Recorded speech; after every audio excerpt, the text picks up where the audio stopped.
In this season of The Big Talk, you are going to have access to 9 of the incredible speakers who spoke at the virtual showcase from the fall 2022 cohort of the Big Talk Academy.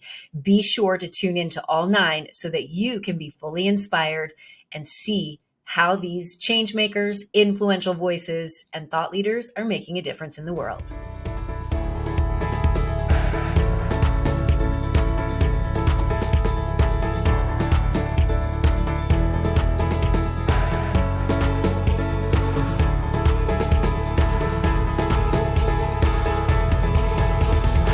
Shannon Dobbs has gone from Army veteran to small business owner to nonprofit founder to public speaker focused on sharing food security strategies with the world. Shannon leverages his experience to paint a clear and compelling picture of how each of us can overcome environmental and personal health challenges. Please welcome to the stage Shannon Jeffrey Dobbs with Why Supermarkets Are Killing America.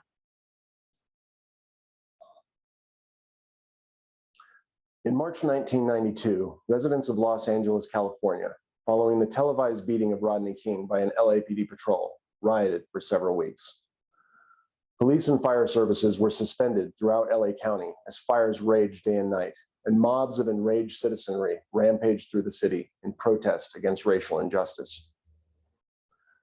I was living at the time near the University of Southern California campus that I had recently dropped out of to join the Army at the age of 19.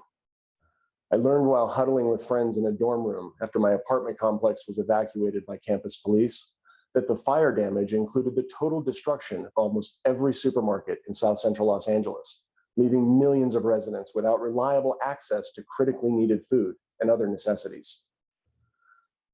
Concerned for the residents and fearing further destruction would put the entire community in danger of starvation, the governor had called out the National Guard to protect the 32nd Street Market located across the street from the campus, the last remaining food source in the area.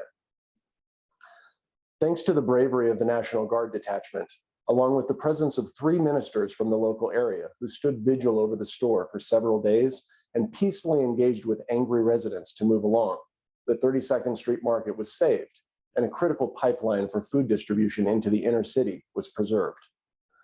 Once order was restored in the area, the location took on a pivotal role as the community struggled to recover. 32nd Street Market may have dodged a bullet in 1992, but 13 years later, in 2005, it closed its doors for good anyways when its landlord, the University of Southern California, non-renewed their lease with the stroke of a pen. The community the market served since 1960 has been a food desert for nearly 20 years since. These short-term and short-sighted decisions have been playing out over and over throughout the US for decades. Mom and pop grocery store closures and abandonment of poor communities has been a growing trend in the US for the past 50 years. New supermarket locations are typically built near freeway off-ramps and in affluent neighborhoods that can support the volume of sales needed to maintain that business model. Meanwhile, mom and pop shops like the 32nd Street Market are in increasing numbers closing their doors for good, leaving residents of low income and rural communities without any convenient access to healthy food. This process in turn drives a growing epidemic of poor nutrition and undernourishment tied to unhealthy and fattening snack foods that is recognized as the #1 contributor to the growing obesity epidemic.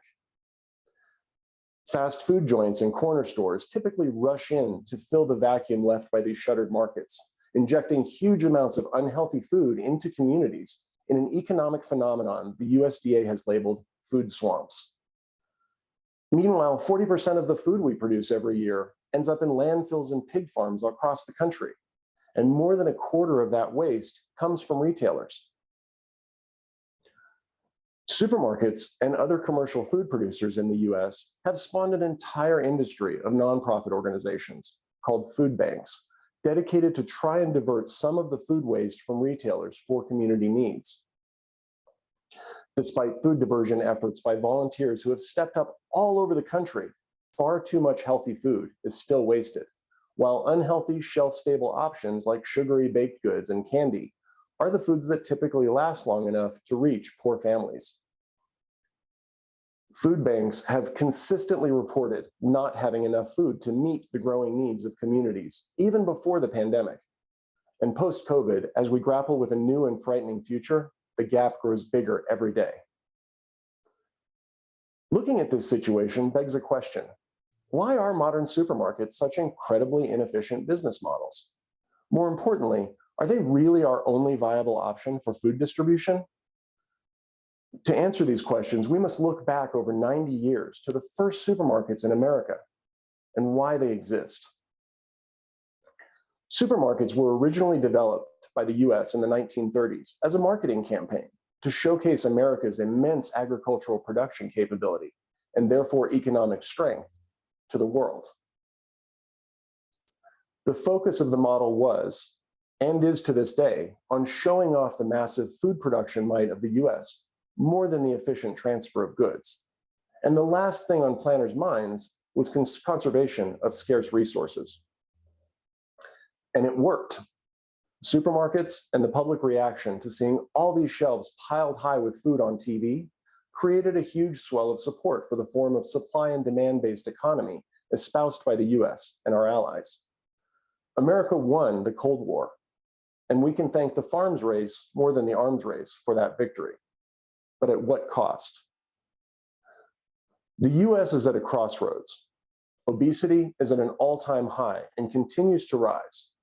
Diabetes, heart disease, and other preventable diet-related diseases now make up 7 of the top 10 killers in the US. COVID has opened the eyes of the world to just how vulnerable our country and our world is, both to the impacts of diet on pandemic management, as well as the impact of disruptions to our global supply chain, and our need to explore resilience strategies to help us navigate the complex changes ahead as climate change continues to wreak havoc on our food system at every level. The US Center for Disease Control estimates the annual cost of chronic disease alone in the US rising to $1.1 trillion a year by 2050 if we don't turn this around. Each of us knows someone, a parent, a grandparent, perhaps a friend or a coworker, who struggles with food insecurity and consistently eating healthy meals at home. How much would our loved ones' lives improve if everyone had a convenient and reliable source for healthy, affordable food nearby? And not just those families who can afford a car. Luckily, we don't have to look far for a workable solution. We simply need to understand our history and be willing to step outside the box that we've built ourselves around for the past 50+ years. Before supermarkets were introduced in the 1930s, all of our nation's food outlets were dry goods stores. Unlike canned food, dry goods have no preservatives, so they're typically far healthier once they're prepared.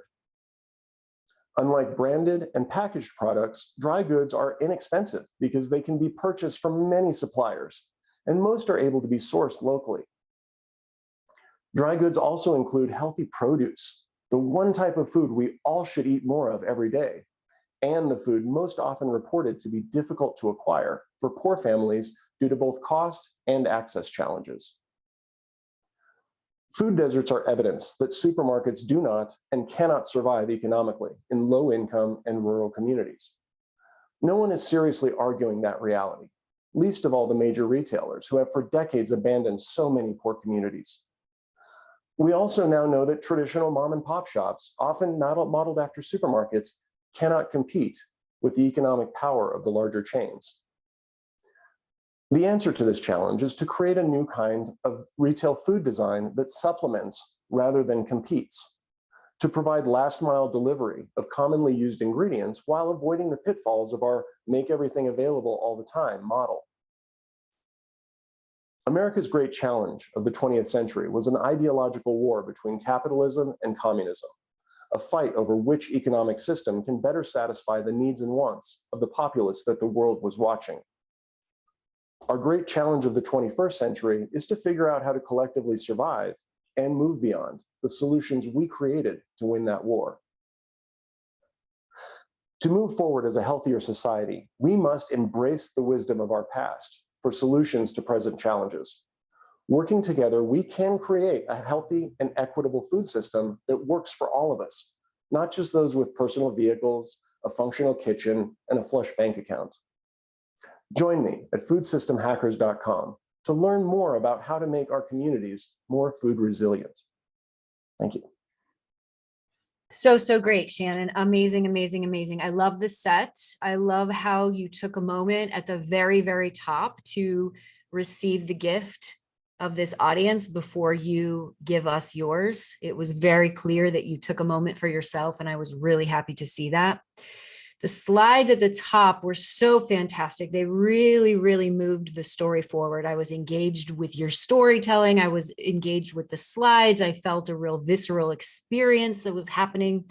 And then you brought on the 32nd Street Market slide, which really didn't help push the story forward, because at that point I was invested in your storytelling, and compared to the other visuals, it just wasn't as attractive. So be very mindful when you decide to use slides, how you're doing it, and if it propels the story forward. Same thing with the fast food slide. There were a whole bunch buckets of a bunch of fast food and candy and things. We didn't need it, because now we're invested in you as the storyteller, and you've got our attention. I love that you brought in the stats about landfills and pig farms and where all the food waste goes. Something that we just want to close our eyes about. And you are asking us to look at it head on, which I really appreciate. Also highlighting that food banks are struggling, and that's where most people think of going when they don't have grocery stores around. So I think that was really important. And then talking about supermarkets not being the only viable option, and showing us that it's a production, that supermarkets is actually a production instead of a function of serving all communities, I thought was really, really powerful. And I would like to invite you to expand on that just a little bit more. I think you could get super theatrical in how you describe the production of a supermarket. And I think we know what you mean, but I would love for you to expand that a little bit more. And then telling us that we need to explore reliable sources for food is so great, because you do it more than once. Also, introducing this idea that a workable solution is a dry goods store. I felt so excited about that, because it seemed so easy. I can do that. I might even be able to open a dry goods store, and I know nothing about the supermarket business. So that was really fantastic. When you use quotes, be very mindful, or text on a slide, be very mindful that you don't want to compete with them. When you brought the Henry Ford quote up, you were talking about something which was so important, which is introducing a new retail food design. So I found myself trying to listen to you, but also trying to read the quote. So be very mindful of never put yourself in competition with anybody else's quote. And then asking us to embrace our past in order to move forward was incredible. And having a very solid, strong call to action, which is that we need to be more food resilient, and here's where you can go to get more information, was absolutely perfect. I'm really, really glad that you ended your talk with telling us exactly where to go so that we can expedite the change. Amazing work, Shannon. Wonderful. Thank you. So proud. Thank you. Thank you for tuning into the Big Talk. I would love to know what you thought of this incredible speaker. And if you have not yet subscribed, go ahead and subscribe and hit that notification bell so that you can get access to all of our upcoming episodes. And if you want to be on my big stage, go to thebigtalkacademy.com and give yourself an opportunity to also speak on the virtual showcase stage. Mwah. Big love, everybody.